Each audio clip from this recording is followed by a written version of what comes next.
third? I'm sorry. It's my fourth. Fourth. Oh, heck. First Oh, elected in shucks. 2004 with, Oh, with four. Jack Layton's first breakthrough. There were 19 of us in caucus back in 2004, but it included, in addition to Jack, of course, Bill Blakey, the legendary House leader, and two former leaders, Ed Broadbent and Alexa McDonough. So there were 19 of us, but we had incredibly powerful mentorship in that caucus, and that helped to build our team through the succeeding three elections, moving from 19 to 29, and then 36, 37, and 102 now.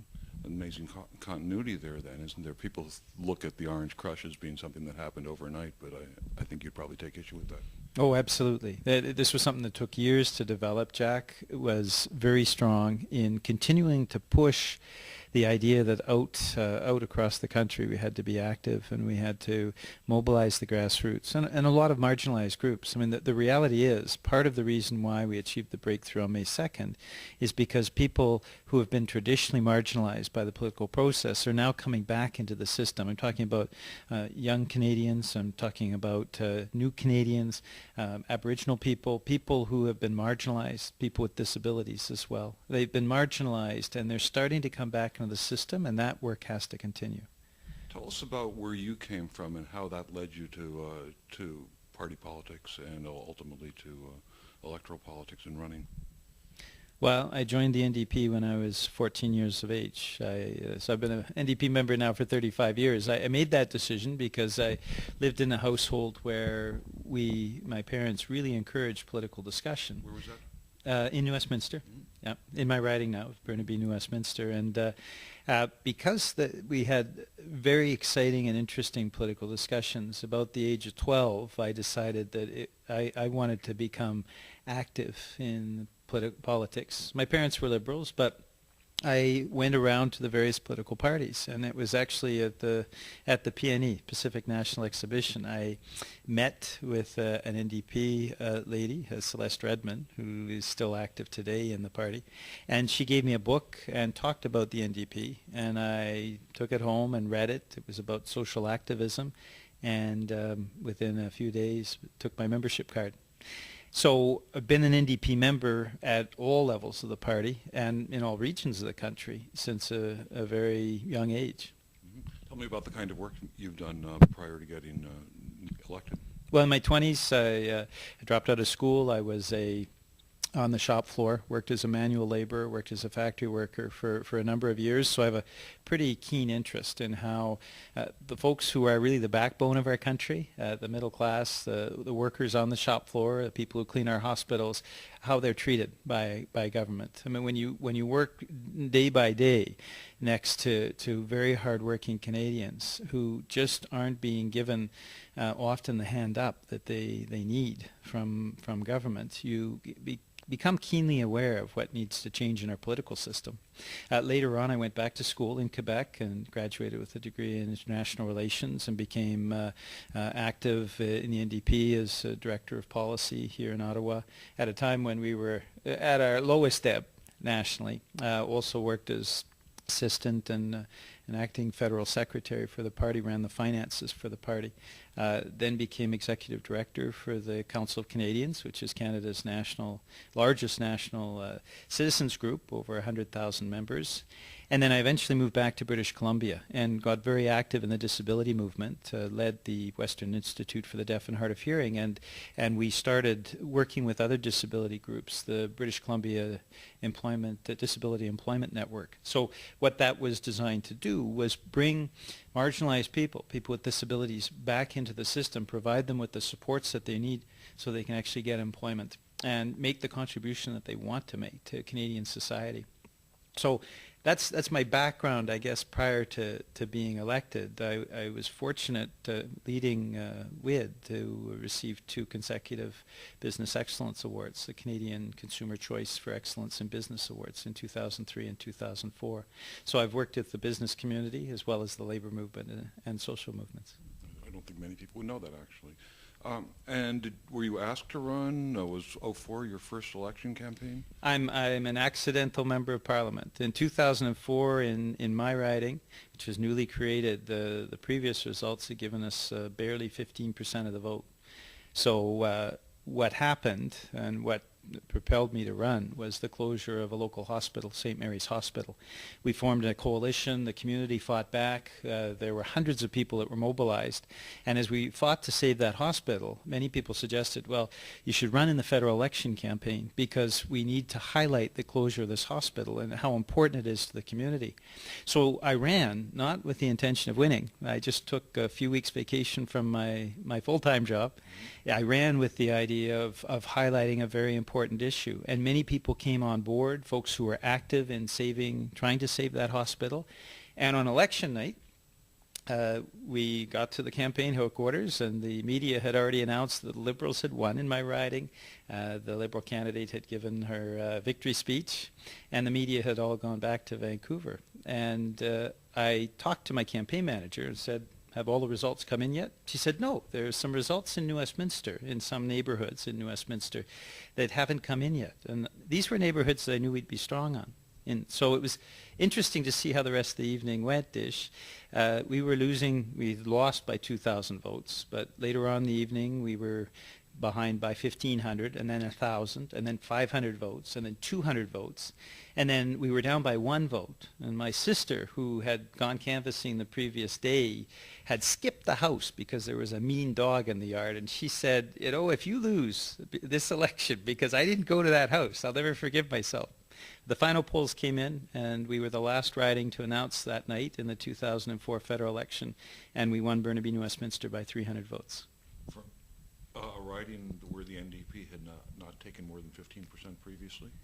In the previous election, we'd only taken 15% of the vote, so we went from 15 to 34% and eked out a victory. And subsequently to that, we won by 4,000 in 2006, and the last couple elections have been 6,000 or 7,000 vote pluralities. So we got 50% of the vote last time.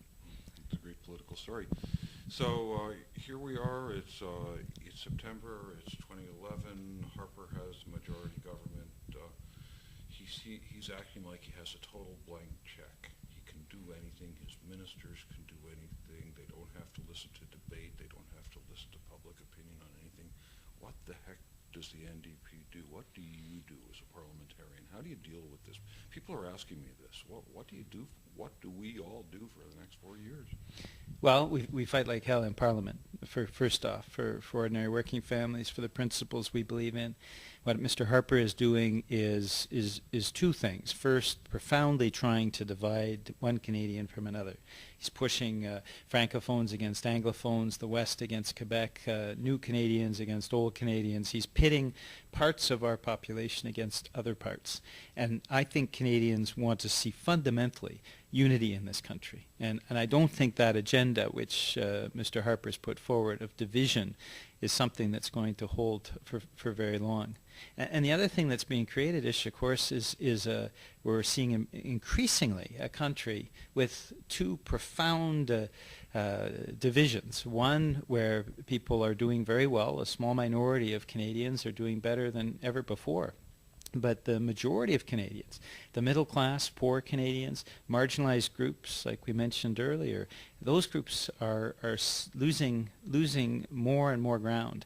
And we're seeing this in terms of the level of debt load that the average Canadian family is carrying, the number of homeless across the country, the problems with our healthcare system and pensions, the increasing poverty.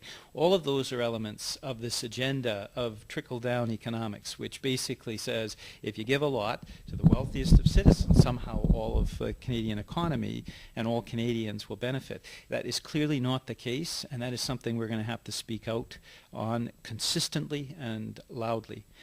So we know what their agenda is, and our agenda has to be over the next 4 years building the social movements and the labor movement, community business, building across the country that large group of people under the orange tent, people of a broader progressive coalition, that we can work to take the Conservatives out of office in 2015.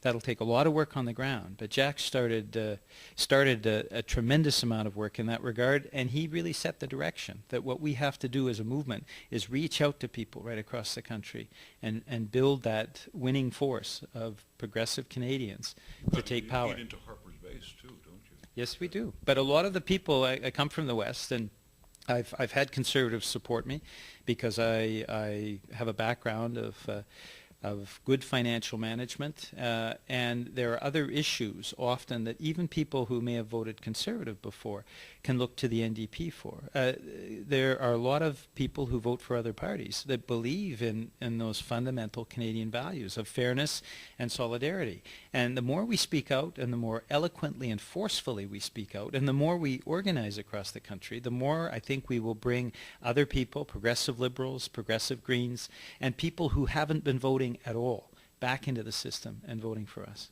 Do you think you can stop his legislative steamroller at all? Or is the game really a matter of mobilizing public opinion towards 4 years from now? Well, we can certainly slow down their legislative hammer. Often they've got a bit of a bulldozer, but we saw even in June how strong the NDP caucus is on the legislation forcing the postal workers back to work. I mean, what we had is 103 MPs at the time before Jack passed away that were fighting around the clock for ordinary working people. And so I have no doubt we've got the horses, we've got the talent, we've got the energy in our caucus to stop that bulldozer often. We won't be able to stop them all the time, of course, and sometimes we'll only be able to slow them down.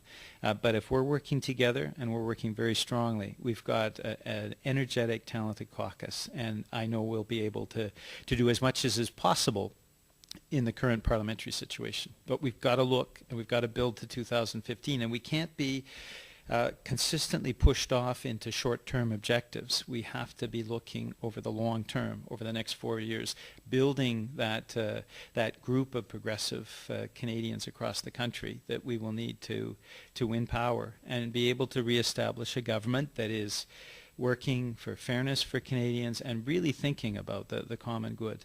And I guess your caucus is going to have to pick its fights carefully.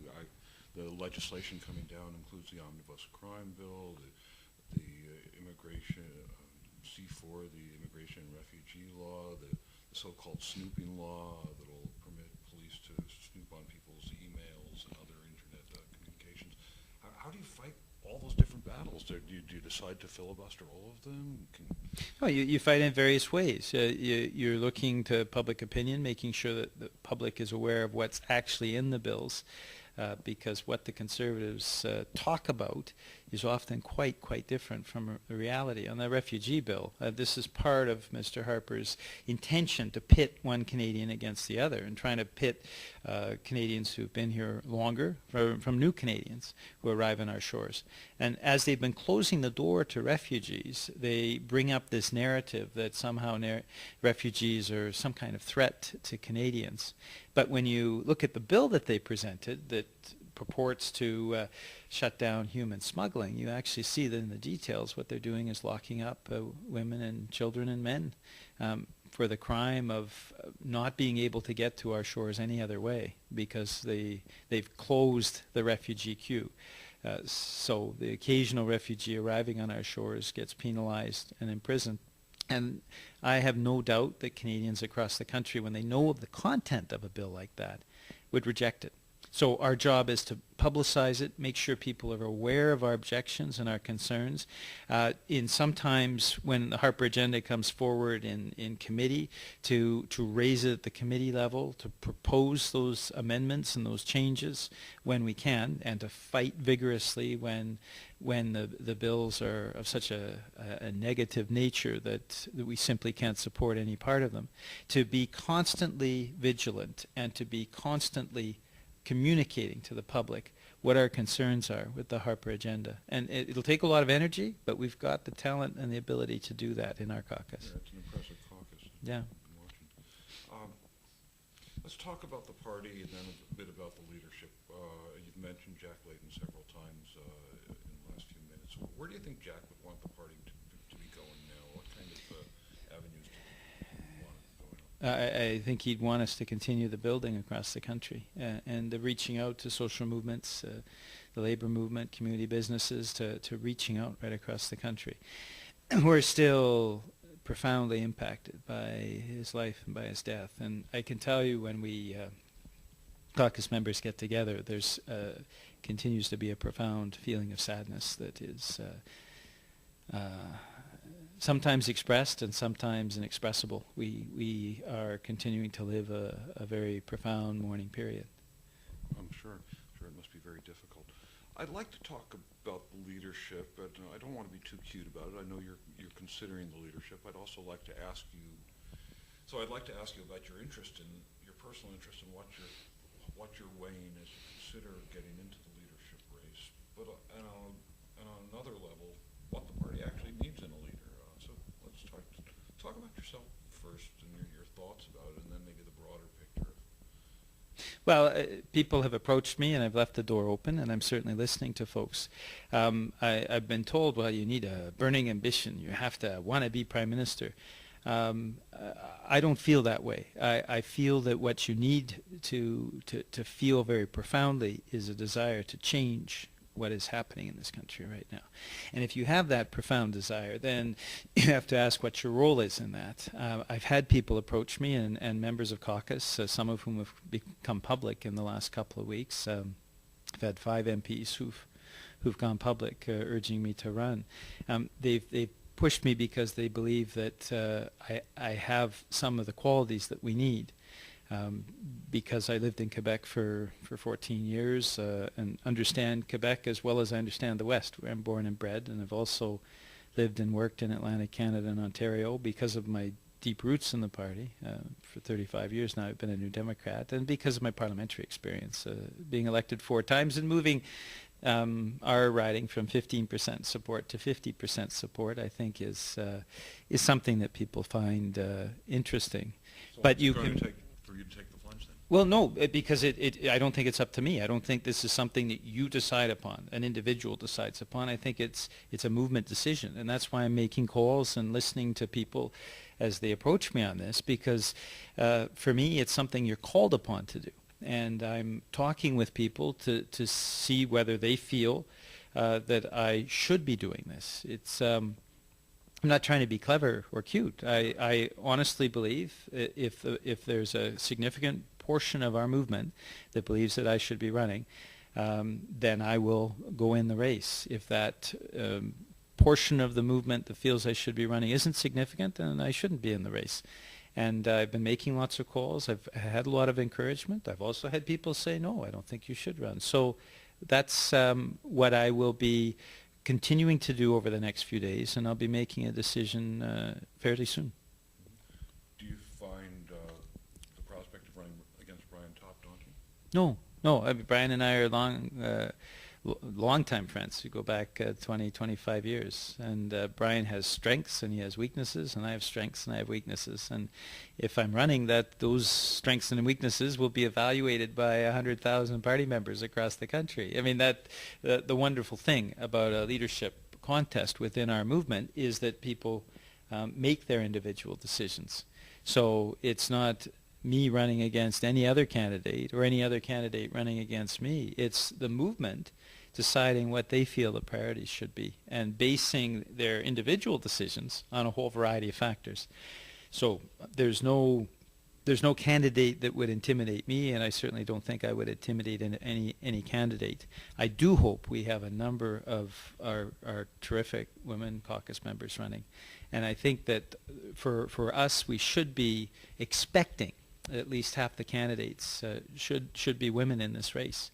And I'm a little concerned that with a number of very qualified women that have announced that they're not running, we may not get that. And that's something that should make the party reflect upon the place that we reserve for equality in our movement. I think we've made great progress in a whole number of areas. Part of the renewal process that I participated in 20 years ago was establish parity at every level of the party, federal council, federal executive, federal officers. So I think we've achieved a lot there. I think we've achieved some major progress in terms of the number of women getting elected, but it's still below what it should be. And I think we have to raise the question that if half the candidates running for this leadership are not women, what are the reasons for that? And what are the adjustments that we have to make as a movement so that this doesn't happen again? Could you paint a picture of what an ideal leader might look like? Well, Disagree, but no. I mean, I think the what I would like to see in a leader is somebody who understands the country, who understands our movement, who understands that our direction that we take has to be working very strongly with social movements, labor movements, community businesses, the environmental movement, making sure that we're the voice of so many millions of Canadians in Parliament, and bringing marginalized groups back into the political system, whether we're talking about people with disabilities, Aboriginal people, youth, new Canadians. We have to make sure that they are active and encouraged and galvanized being in the political system. I think probably all of the candidates who are going to run will want to achieve that. And so I think that hopefully we will have a very vigorous contest over the next 6 months, and ultimately it'll be the membership making that decision. But I've no doubt what we need to do is grow the movement, and that's got to be our primary objective.